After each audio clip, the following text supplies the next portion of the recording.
Eh bien, bonjour, nous voici déjà arrivés à la semaine 8 et nous allons continuer cette semaine de travailler sur ce que l'on appelle les connecteurs logiques. Nous avons vu la semaine dernière la concession et l'opposition. Et cette semaine, nous allons voir la cause et la conséquence. Bien, juste les mêmes remarques que la semaine dernière. Il n'y a pas de chapitre dans Contextualized French Grammar. Vous avez simplement un petit résumé dans votre livre Alter Ego. Et puis, comme référence, vous avez ce séminaire de grammaire. Passons maintenant aux choses sérieuses. Présentation générale, comme la semaine dernière, pour l'expression de la cause et la conséquence. Vous avez un ensemble d'outils, des verbes, des conjonctions et puis des locutions prépositionnelles. Donc vous avez un ensemble de verbes à connaître, au moins les deux verbes que vous avez ici, être causé par quelque chose et être dû à quelque chose. Ensuite, des conjonctions que vous connaissez. Les conjonctions, j'attire votre attention, sont suivies d'une proposition subordonnée, a subordinate clause. Qu'est-ce que c'est qu'une proposition subordonnée? Eh bien, c'est tout simplement un sujet, un verbe au minimum. C'est la grande différence, puisque les locutions prépositionnelles sont suivies d'un nom. Par exemple, on dira « puisque tu n'es pas venu », etc. Par contre, on dira « en raison de » ton absence ou à la suite de ton absence. Donc c'est bien important de vous rappeler que les locutions prépositionnelles sont suivies d'un nom, alors que les conjonctions sont suivies au minimum d'un sujet et d'un verbe. Bien, pour l'expression de la conséquence, on a exactement les mêmes outils, c'est-à-dire des verbes, d'autres outils, conjonctions en partie, qui sont suivis, même chose, d'un sujet et d'un verbe au minimum. Et puis, vous avez également des outils qui sont suivis de proposition. Bien, regardons maintenant le détail. Alors, pour exprimer la cause, on peut utiliser, comme nous venons de voir, des verbes. Alors, qu'est-ce que ça veut dire? Verbes comme être causé par, être provoqué par, être dû à. Alors on dira par exemple, l'accident est dû à un malaise du chauffeur. On aura être dû à plus un nom ou quelque chose. Donc ici on aura un malaise du chauffeur. On aura par exemple, cette maladie est causée, donc attention, puisque maintenant vous savez tout, ou presque, sur l'accord du participe passé, puisque vous avez ici l'auxiliaire être, il va falloir faire l'accord avec le sujet. Est causé par, et puis vous expliquez la chose qui est la cause. Bien. Autres outils pour exprimer la cause, vous avez un ensemble de prépositions que vous connaissez pour la plupart. juste comme point de rappel les différentes valeurs. À cause de, en général, c'est toujours négatif. C'est pour ça que je vous ai fait un petit signe négatif. Alors que grâce à, c'est toujours une cause positive. Par exemple, on pourrait dire à cause de toi, j'ai raté mon bus. Par contre, on pourrait dire grâce à toi, virgule, je sais pas, grâce à toi, j'ai trouvé un appartement sympa à louer, to rent. Donc vous voyez que ici, thanks to you, c'est une cause positive, alors que à cause de, c'est toujours une cause en général qui a eu un effet négatif. Maintenant, à la suite de, ajoute une idée de chronologie. Par exemple, à la suite du mauvais temps, pardon, il faut que j'apprenne à écrire correctement, à la suite du mauvais temps, virgule, il y a eu des inondations. Ok? Following bad weather, there were floodings. Ok?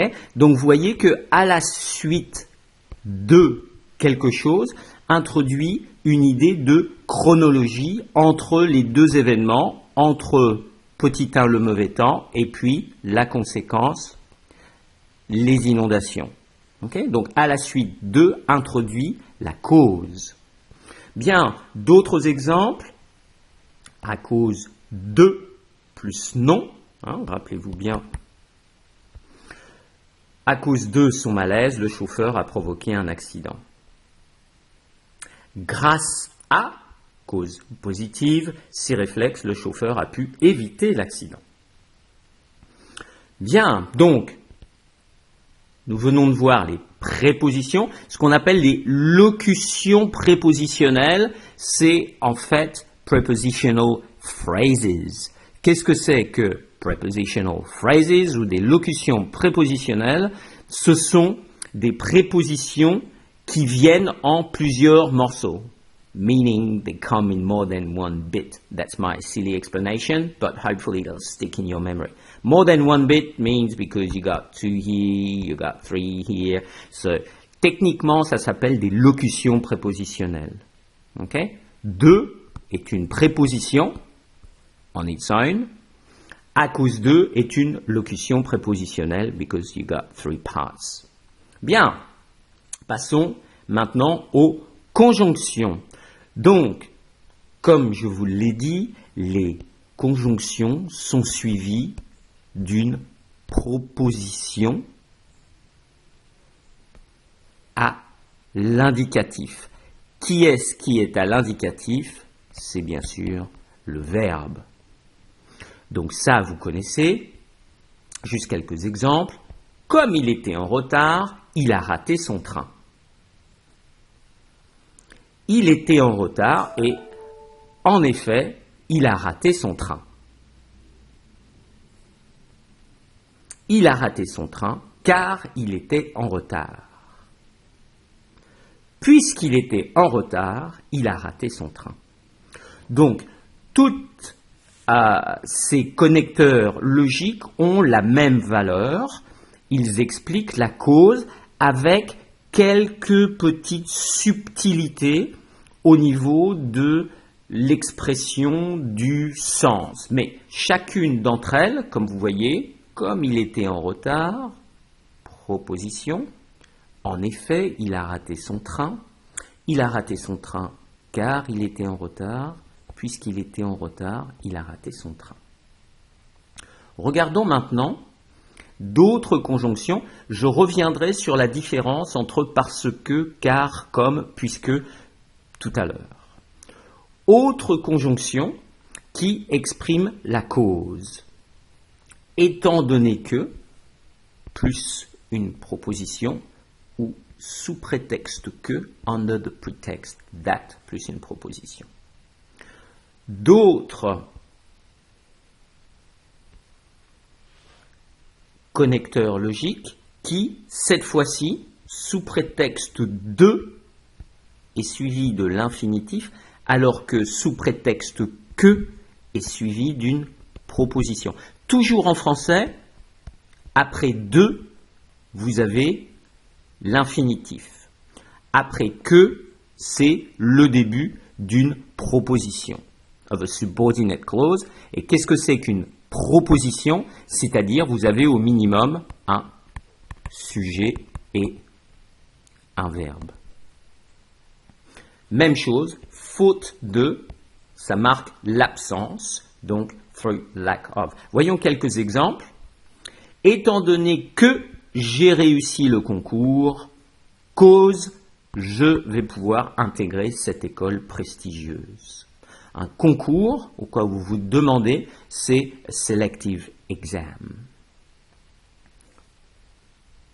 Il est rentré chez lui sous prétexte qu'il était fatigué. Okay? Donc vous voyez que ici, vous avez verbe, vous avez sujet, plus verbe, le temps étant un temps de l'indicatif. Même chose pour celles qui sont suivies de l'infinitif, faute d'avoir assez d'argent, through lack of money. Okay? Donc, faute d'avoir assez d'argent, ils ne partent pas en vacances. Faute de peut également être suivi d'un nom. Okay? Donc, on peut avoir faute de suivi d'un verbe à l'infinitif, faute de suivi d'un nom. Par exemple, le combat cessa faute de combattant. The fight stopped, cessa. Ne vous inquiétez pas, c'est ce qu'on appelle le passé simple, qui est un temps du passé, mais qu'on ne vous demande pas d'apprendre, mais c'est bon de pouvoir le reconnaître. Le combat cessa faute de combattant, through lack of fighters.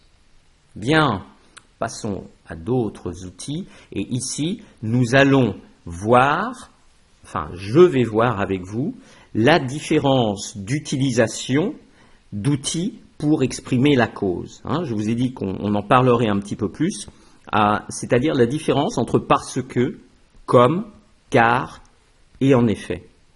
Alors, parce que c'est votre utilisation normale, qui est la traduction de because. Donc, j'ai voulu lire La Peste, qui est un roman de l'écrivain Albert Camus. J'ai voulu lire La Peste parce que j'avais aimé L'étranger, qui est un autre livre de l'écrivain Albert Camus. Parce que est également utilisé en réponse à une question. Pourquoi préfères-tu Camus? Parce que ces personnages sont plus humains que ceux de Sartre, Sartre étant un autre écrivain français. Donc ça, c'est l'utilisation de parce que. Maintenant, quelle est la différence avec comme? Comme est utilisé quand on présente la cause en premier en début de phrase. C'est l'équivalent en anglais de since. La cause qui exprime, la proposition qui exprime la cause précède la proposition qui exprime la conséquence. Donc, c'est-à-dire qu'on insiste davantage sur la cause. Et regardez la différence entre, par exemple, j'ai voulu lire La Peste parce que j'avais aimé L'étranger. Regardez.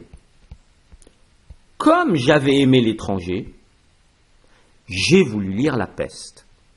Vous voyez la différence entre cette phrase-ci et celle-là. Vous insistez davantage sur la cause que vous présentez en premier. Comme j'avais aimé l'étranger, j'ai voulu lire La Peste. C'est-à-dire que vous placez de l'importance sur l'explication de la cause. Même chose, car est utilisé, c'est l'équivalent de parce que, mais un registre plus soutenu. Higher register of language. J'ai voulu lire La Peste car j'avais aimé l'étranger. On pourrait tout aussi bien dire j'ai voulu lire La Peste parce que j'avais aimé l'étranger, mais car j'avais aimé l'étranger appartient à un registre de langue plus soutenu. Okay? Et l'autre, pourquoi c'est un registre de langue plus soutenu? C'est parce que, en français, quand vous avez une subordination, c'est-à-dire la présence de que, c'est considéré comme un peu moins élégant que si vous ne l'avez pas. Okay?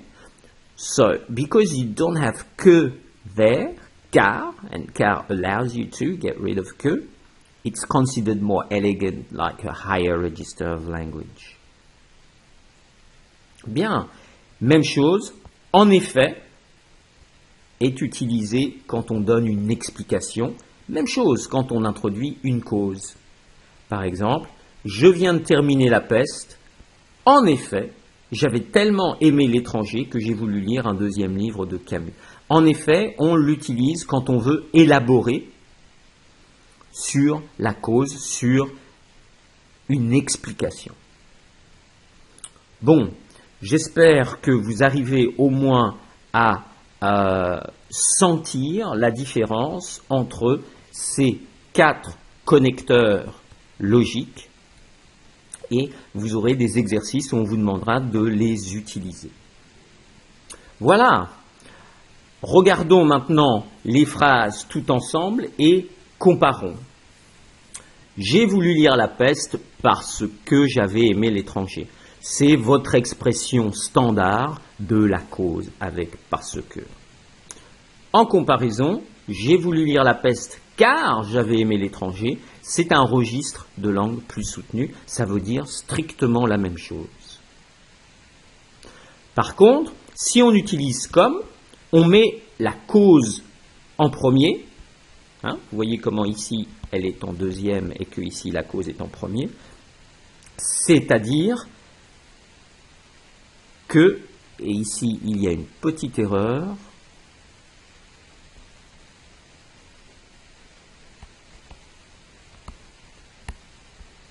on présente la cause en premier. Comme j'avais aimé l'étranger, cause, et la conséquence, c'est j'ai voulu lire La Peste. Ici, en effet, est utilisé pour élaborer davantage sur la cause et donner une explication. Je viens de lire La Peste. En effet, j'avais tellement aimé l'étranger que j'ai voulu lire un deuxième livre de Camus. Incidemment, je vous recommande fortement, si vous ne l'avez pas fait déjà, de lire les 2 livres de Camus qui sont L'étranger et La Peste. Bien. Expression de la conséquence. On va retrouver les mêmes outils, pour ceux qui se demandent ce que outil veut dire. Un outil, is a tool, et les outils, c'est pour ça que vous entendez le the, parce que je fais la liaison. Alors on a des verbes, provoquer, entraîner, permettre, devoir. Regardons. La pluie a entraîné la fin de la course automobile. Okay? C'est littéralement des variations de, on pourrait également avoir en anglais caused. Okay? Et caused, curieusement, vous entraîne à la conséquence. Okay? Donc on pourrait dire la pluie a causer la fin de la course automobile ou l'annulation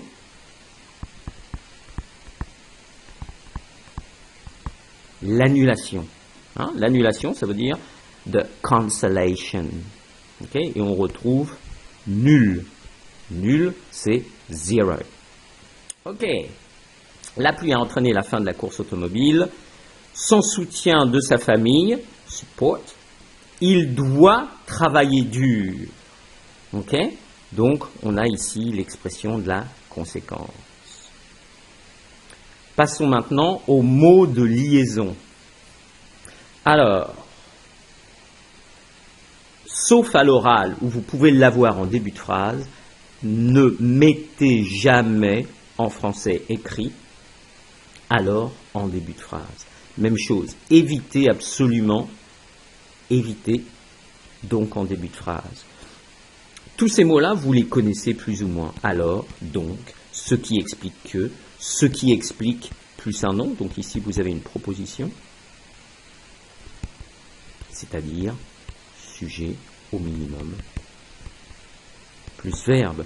C'est pourquoi, c'est pour cela que, par conséquent, en conséquence. Donc, rappelez-vous, c'est par conséquent et en conséquence. Ok? D'où, plus un nom, résultat, deux points, et vous exprimez la conséquence. Regardons quelques exemples. Il pleuvait à verse. Alors, pleuvoir à verse, littéralement, c'est à verse, vient de verbe verser, is to pour. Donc, la traduction de ça, ça serait it was pouring down. Il pleuvait à verse, résultat, on a arrêté la course. Je n'avais pas de nouvelles d'elle, je lui ai donc téléphoné. Je n'avais pas de nouvelles d'elle, c'est pourquoi je lui ai téléphoné. Et on pourrait avoir je n'avais pas de nouvelles d'elle, par conséquent je lui ai téléphoné. Je n'avais pas de nouvelles d'elle, c'est pour cela que je lui ai téléphoné. Je n'avais pas de nouvelles d'elle, ce qui explique que je lui ai téléphoné. Alors, je n'avais pas de nouvelles d'elle, ce qui explique mon coup de fil. Ok? My call. C'est le plus beau jour de sa vie, d'où sa nervosité. D'où, c'est l'anglais hence. Et d'où est suivi d'un nom. C'est le plus beau jour de sa vie, ce qui explique sa nervosité. Donc vous voyez, hein, on a quasiment les mêmes phrases, mais à chaque fois, on utilise des outils différents. Il faut simplement vous familiariser avec l'utilisation de ces différents outils. Et les exercices que vous allez devoir faire sont des exercices qui vont vous permettre d'utiliser un certain nombre de ces outils. Bien. Même chose, on exprime la conséquence également en utilisant des conjonctions. Conjonction, c'est-à-dire si bien que suivi d'une proposition, subordinate clause, avec l'indicatif. Voyons voir. Le chômage a été réduit de sorte que, so that, le gouvernement est satisfait. Il a bu tant de café, si bien qu'il a maintenant des problèmes cardiaques. Okay, he drank so much coffee that now he's got, comment on dit en anglais? Cardiac problems, heart problems. Ok. Voyons maintenant d'autres outils et l'utilisation de sans plus infinitif et sans que plus subjonctif. Okay? Sans que, without. Il ne peut rien faire sans que son patron lui fasse des reproches. Sans que est l'une de ces conjonctions qui est nécessairement suivie en français par le subjonctif. He cannot do anything without his boss scolding him, faire des reproches. Okay? ou l'autre structure sans plus infinitif. Vous voyez que le que introduit une proposition, alors que sans, on utilise ce qu'on appelle un infinitif. Il ne peut rien faire sans subir les reproches de son patron. Et votre verbe ici est à l'infinitif. Ces deux expressions exprimant la conséquence de whenever he does something. This is what his boss does. Ok. Maintenant, nous sommes arrivés à la fin de ce petit séminaire sur les connecteurs logiques qui expriment la cause et la conséquence. Il faut simplement être capable de réutiliser ces éléments, c'est-à-dire les verbes, les conjonctions que nous avons vues, les locutions prépositionnelles qui sont suivies par un nom, pour exprimer la cause. Et pour exprimer la conséquence, on a également des verbes, des outils qui sont suivis de propositions et des outils qui sont suivis de noms. Bien, c'est la fin de cette première partie. Je vous retrouve dans la deuxième vidéo pour vous présenter les exercices que vous devez faire. À tout à l'heure.